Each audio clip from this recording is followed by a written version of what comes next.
Hey, Trionic 7. Today I'm out in my Aero. It's nice and sunny outside, and I just discovered that the power window for the passenger side stopped working. So if I turn on the ignition like this and I push the button, nothing happens. Though the other windows work, drivers, rear windows, they all work. So I checked the fuse, and the fuse goes to all four windows.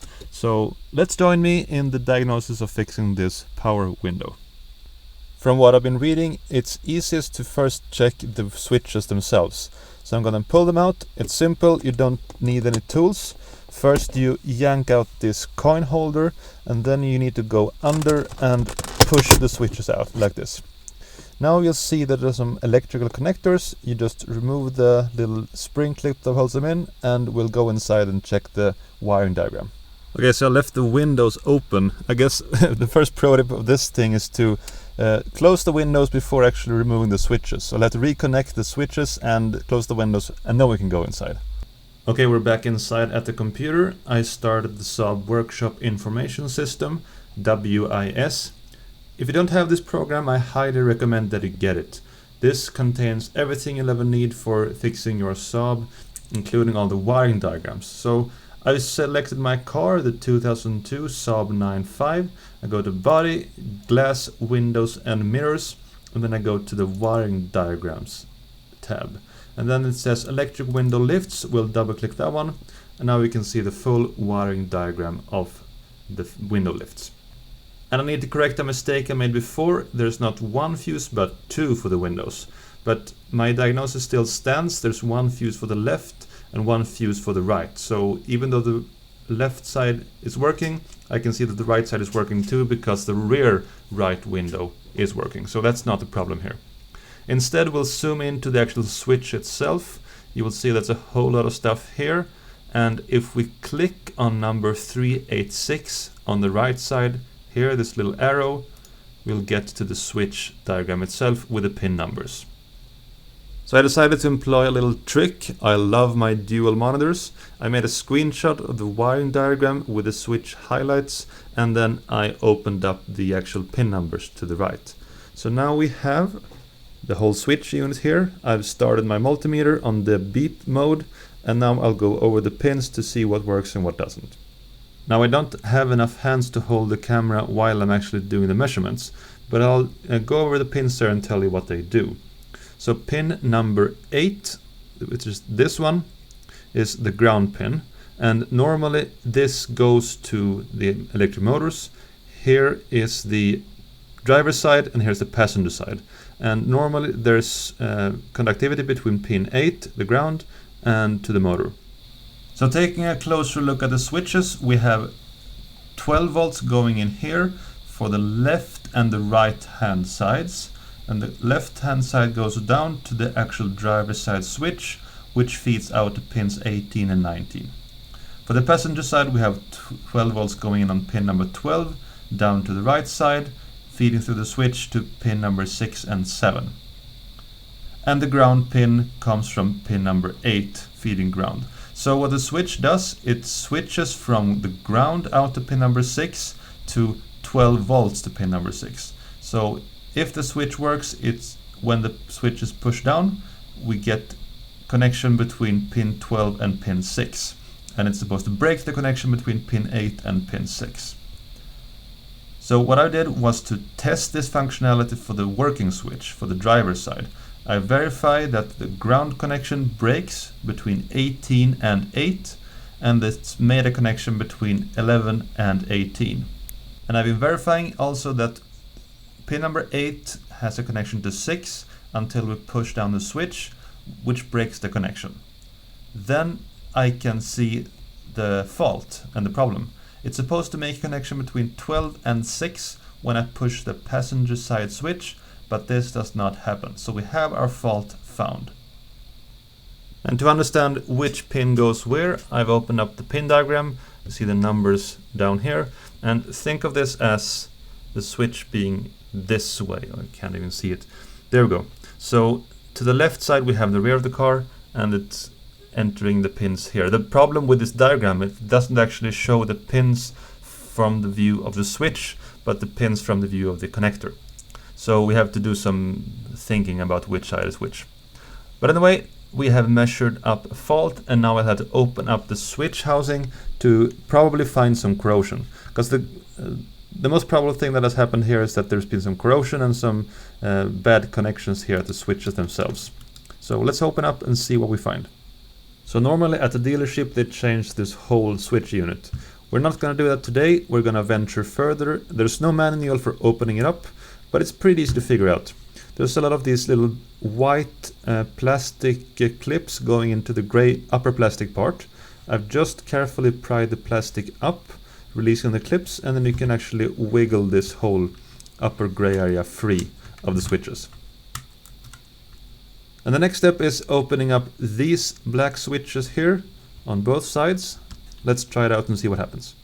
Removing this lower plastic part was easy, and now we have this. Okay, my bad, I just need to pull harder on the grey plastic up here, and it will come loose. And now we can see what I suspected. There's a bit of dirt, if it can be seen on camera. There's quite a bit of dirt inside here, and it's possible this dirt and corrosion has been going down into the switch mechanism itself, possibly causing the bad connection. Now I'll try to remove the switches themselves. Let's see if this is possible. And now I have removed the switches. Now I wanted to be able to tell you this nice easy way of popping it off without damaging them, but as you can see, these little plastic things break. I don't think this matters too much, but I just couldn't find a way of pulling them upwards and also moving this little plastic so that it wouldn't break. But I think it's meant to be installed and stay there. Saab didn't provide any option to disassemble the switch at all, it seems, so I'll just have to live with them being slightly broken this way. I think that when we put everything back together, it's gonna stay there, because it took quite a bit of force to even touch them. But unfortunately, if you want to proceed, be prepared for permanent damage. And with the switches gone, I'm just gonna pull off the white cover here. Just a second. There we go. And now we can expose even more parts. Next I remove the clear plastic things here. These swivel on these joints, so use a small screwdriver, and this time please don't break anything, because it will be annoying.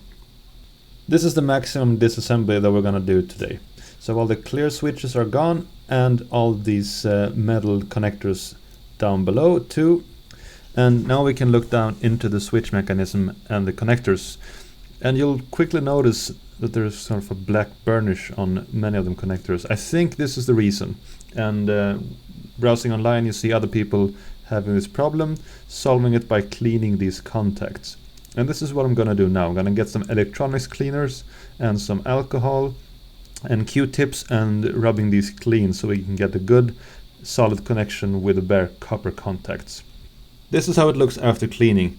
You can still see that some of the spots here are very black, but the new thing here is that you see also the connector sticking out, and this is probably all the difference we need. I also cleaned out the metal connectors. They were also quite black and corroded, so hopefully this together with clean contacts will make all the difference. Now I'm gonna put back those metal things. Remember, there's supposed to be 9 of them. They all go here except for one that just goes there. And here it's assembled back together. So I've tried the passenger switch now up and down, and it seems to be working. It seems like I'm getting 12-volt feed directly out to the connector. So what I'm gonna do now is take all my parts here laying around. I'm gonna go out to the car. I'm gonna connect it in this state and just see if the passenger window is working. So if it does, I'm gonna put everything back together out in the car and we'll call it a day. So join me shortly. So we're back out in the car, and here's the ghetto assembly of the switch. Are you ready for the trial? 1, 2, and 3. Yeah. Now that's what I'm talking about. So we confirmed our diagnosis and repair. Let's put everything back together. And instead of giving you the Haynes treatment of just saying, oh, just put everything back in the reverse order, I will show you how. So first I put the white plastic cover on, and then the black switches. Remember to check the orientation of the stickers here. They're supposed to look like this. And push the buttons in, they go straight in. Seems to be going on this way, I think. Yes. Alright. put together, just snaps in real easy. These things are easy to manufacture and difficult to take apart. That's just the way modern manufacturing works. And then the last plastic cover, if I remember right, I'll just slide it over gently and snap. Okay, that's good. So here's the switch unit. Now I'm gonna put it back with the connector. Let's try it again. Ignition on. By the way, you notice I don't have my seat belt on and there's no annoying beep from the SID. You can turn that off with the Tech 2 instrument.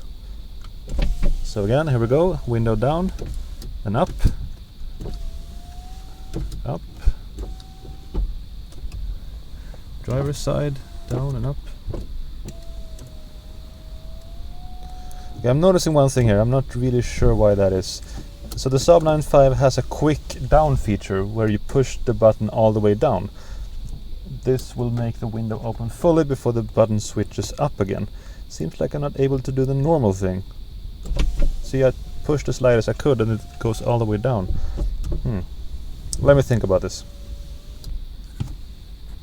So yes, it seems like I've lost the normal window opening function. I can't just make it open a little bit. I have to push it down and then stop it, which is not the way it's supposed to be. You know, I don't care very much. This is not a big deal, but I guess I want it to be correct if I can. So please, if you know the answer to this, did I assemble it incorrectly? Did I use the wrong, the little copper connectors? Are they depending on position or anything? Please let me know down below, and if I figure out the answer, I'll put a little notice here on the video and also write it down in the description. Anyway, I'm gonna keep it here. Let's push down the switch.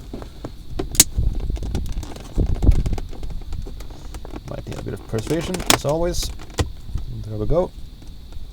And also the coin holder, check the orientation and then push it down in. This is a little quirky Saab thing they have. You can just put coins here for your parking or whatever. Alright, here we are. We can now use our windows up and down. I'm very happy it was just a switch, because it's really simple to clean, as you just saw. It could very well have been sort of the regulators here in the door or those infamous green rollers that often break. But this was the easy way, and I'm happy it worked. We're Trionic 7, the YouTube channel for Saab enthusiasts. And we're on social media, Google+, Facebook, Twitter, Reddit and Instagram. My name is Jonathan and I thank you very much for watching, and I'll see you in the next Saab video. Bye bye.